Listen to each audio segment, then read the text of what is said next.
Hey, what's up, everybody? I'm Ethan. And I'm Sean. We got another episode of the Vitamin E Show today. Today we're talking about structured mayhem. So how to have a strategic structure to the variation in your workout. This is a common problem we see a lot, not knowing how to add variation in your workout, not repeating the same things over and over. Make sure you don't stall out in that progress. So hope you enjoy, guys, and let us know what you think.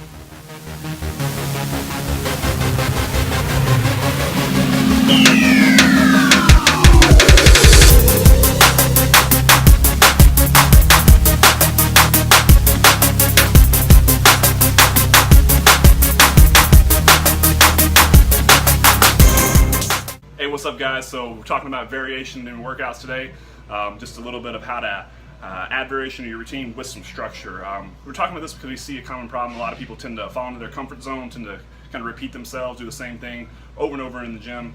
So the main thing is variation is definitely necessary to keep seeing results when it comes to body composition results. Obviously, there's lots of health benefits from just coming here and exercising. So, of course, if you just want to feel better and just want to exercise, obviously you don't feel bad if you're repeating the same things. Like you are reaping the benefit of that. But if you start stalling out and you're not seeing progress anymore on your fat loss, or you're trying to build and you're kind of stalling out, variation's key. You got to add in the variation, but we like variation with structure, so it shouldn't be random. Nothing is going to be as good if it's random versus planned. So just want to add structure to that variation. So a good way to do that is to plan out your program for about 8 weeks at a time. Split into 2 4-week segments. So whether it's going to be like a cutting segment and then a building, or a strength segment and then a building segment, just into 8 weeks total there. So and that's still going to be varied by the week, which we're going to kind of break down a little bit further here. But keep in mind your training should always match your nutrition as well. So with your training and nutrition, just for example, what we're going to be talking about a lot today, the 4-week segments that Sean's talking about, we're going to be mostly focusing on body composition results. So that is all. The advice we're going to be giving today is going to be centered around that. Like Sean mentioned, if your goal is more performance or strength, this maybe you need to vary a little bit, which I'm happy to help you with if you reach out. But for body composition, generally speaking, that first 4 weeks you want to focus on more of the cutting part of the segment, the cycle, the 8-week cycle, and then the last 4 weeks you would focus on the build. And so during that first 4 weeks when you're cutting, you're going to be in a caloric deficit, and your training should match that. So if you try to be in a severe caloric deficit and you're trying to cut body fat, and then you also come in the gym, you're trying to lift an obnoxious amount of weight, and running at 5 to 8 rep ranges and loading up the bar, like there's nothing wrong with that, and there's a place for it, but not when you're in a caloric deficit. That's a happy recipe for injury, or I should say unhappy recipe for injury. But and same thing with the build. If you're consuming a lot more calories in your building, then you want to take advantage of that, and the level of strength you're going to get from the caloric surplus. So focusing on more of your bigger power movements, more volume per exercise, versus the 4-week cutting cycle should be, it may be more total sets per week per body group. So for example, if you work with the cutting cycle, maybe hit each body group twice a week, but maybe only 15 sets per exercise. So if you're doing back, maybe only 15 sets of back, supersetted with chest on each workout to add a neurological factor and just up the heart rate, up the intensity, a lot more reps. But total volume on the week is actually going to be 30 sets if you repeat that workout a second time during the week, versus during that build 4-week cycle, you could do one really, really thorough heavy back session and do about 25 sets, 5 exercises, 5 sets each. That's 25 sets. So again, just training should match your nutrition and vice versa. So just eat for what you want to do. So but back to the variation, as far as like Sean mentioned, the weekly variation, there are 4 main ways to create variation in your workout. And so that's number 1 is type of resistance. Number 2 is your grip, stance, hand placement, depending on if you're upper or lower body.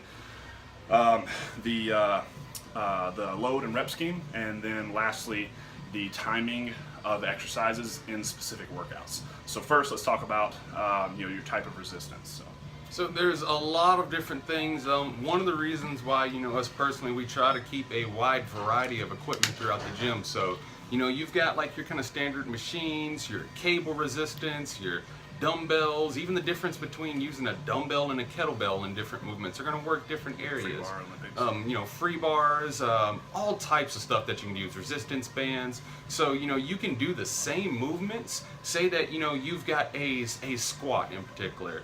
1 week you might be using a Smith machine versus 1 week, using dumbbells and doing like front squats with those, or regular barbell, or even using just like, we've got the hack squat machine, Those are all going to work a little bit different areas there, kind of give you a different, it's going to change up that resistance. Or throwing the resistance band on the end of the bars while you're doing your squats is going to change it from a standard squat. So tons of different options there. Type of resistance, it's the main one there. The next and probably the easiest one to make differences with every week is your hand placement, your grip, or your stance if you're working the lower body. So, I mean, just for example, one piece of equipment we have, the hammer seated row, there's 8 variations of hand placement, probably more. I'm just not thinking about them at the moment, but there's at least 8 different variations on that one piece of equipment that you can work the same muscle group and never hit it at the exact same angle each week. So, just the bottom line is you can do, if you really like to do hammer seated rows, you can do that every week. Just change your hand placement. So, you can do a vertical grip like so. You can do a horizontal grip up top. You can do a supinated grip on the bottom. You can do an inner pull. There's tons of different variations, but you shouldn't be repeating the same grip and hand placement each week when you do the same exercise. So that's just one example there, but you can also change it up from doing like he said, if you did hammer seated rows, you could do hammer cable rows. I mean, you could do cable rows and do the same motion, and just it's going to be a little bit different type of resistance each time. Kind of speaking on that too, like talking about the cables, I know a lot of people wonder, like, man, what are all of these different attachments for? Right. We've got different things like laying around the ground. You can mix and match, even if you just use a different attachment each week doing the same movement. That's creating that variation that you need there. So Exactly. And then, next is kind of, changing up the overall load in your rep scheme, based on what you're doing. So, kind of going back to those 2 4-week splits, we're in our cutting cycle, talking about, going for higher reps, a little bit lighter load there.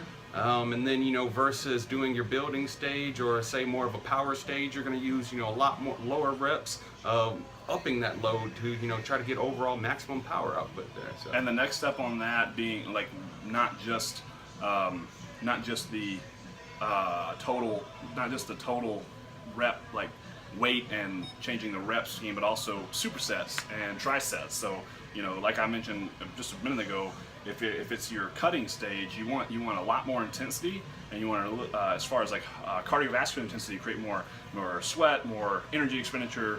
Versus if you're doing a build stage, it'll be much more. You're still going to be cardiovascular demanding. It should be, but you'll be doing much more, muscle output versus just cardiovascular work in your system. So, a really easy way to do that is superset. So those are all part of that, not just higher reps, lower reps, heavy weight, lower weight, but also supersets, trisets. Use those to your advantage, and when you're doing supersets, working like an antagonist muscle group with the main muscle group. So if it's back, the antagonist muscle group would be chest. So if the main exercise is a row, then you can superset it with a chest press or a cable fly or dumbbell fly. Tons of options there, but just utilizing that as well. And then the last one, the main one, or the last main one, is exercise timing within the workout. What we mean by that is most people tend to start with the big movements first and work into isolation, which is perfectly fine.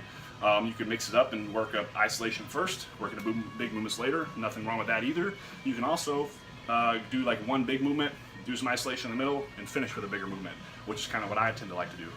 It is about personal preference. It's also just about changing it up. So there should always be some structure to the madness. So whenever you're planning your workout, sit down, think about how you're going to change and add variation to your program. Think about them in 4-week cycles. Plan your workouts 8 weeks at a time. And it's any of those 4 ways. Just pick one, pick all of them, use them, mix and match. Find out what you like, what you don't like, and at the end of the day, it's about discovering what works best for your body, and also really focusing on mind-muscle connection and learning how those different angles are going to activate just a little bit different parts of the muscle groups, and just noticing how that feels different, and kind of learning how your body responds to it. Yeah. So bottom line, just don't repeat the same movements every single week there. Like I know we kind of gave a couple examples, like, it may be the same general structure, like on my shoulder days. I know I'm coming in, I'm going to do some type of press, some type of, side raise, some type of front raise, some type of shrug. But, every single week I'm using those 4 things we talked about to change up the actual exercises that I'm doing. So, and just just because this opportunity arises, like I personally think shrugs are the dumbest movement in the world, but that is where it comes down to where different trainers and different coaches have different opinions and different preferences on what you like. So it doesn't have to be exactly what one individual says, what I say, what Sean says. Like it's, you know, find out. That's why variation is so important too. It helps you kind of figure out what you like and what feels good, because at the end of the day, if you don't like to work out and you don't like to exercise, you're probably going to be a whole lot less consistent. So, you know, just find out what works for you, find out what's fun, and there's so many different options of variation. You don't have to do them all to achieve the variation that we're talking about. So find out what you like the best, and you know, stick with that, and alternate about every 4 weeks, like we said, and you'll be in a good path to maintain your progress throughout your fitness journey. So. Well, guys, that's it for the day. We hope that helps, and we'll see you next time. Be sure to like us on Instagram, Snapchat, AF Trussville.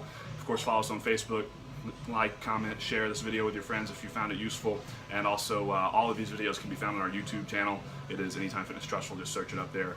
We post these up there all the time. So if you're kind of looking for a log and a place to kind of go and at a snapshot see all the stuff we put out, you can find it all on our YouTube channel.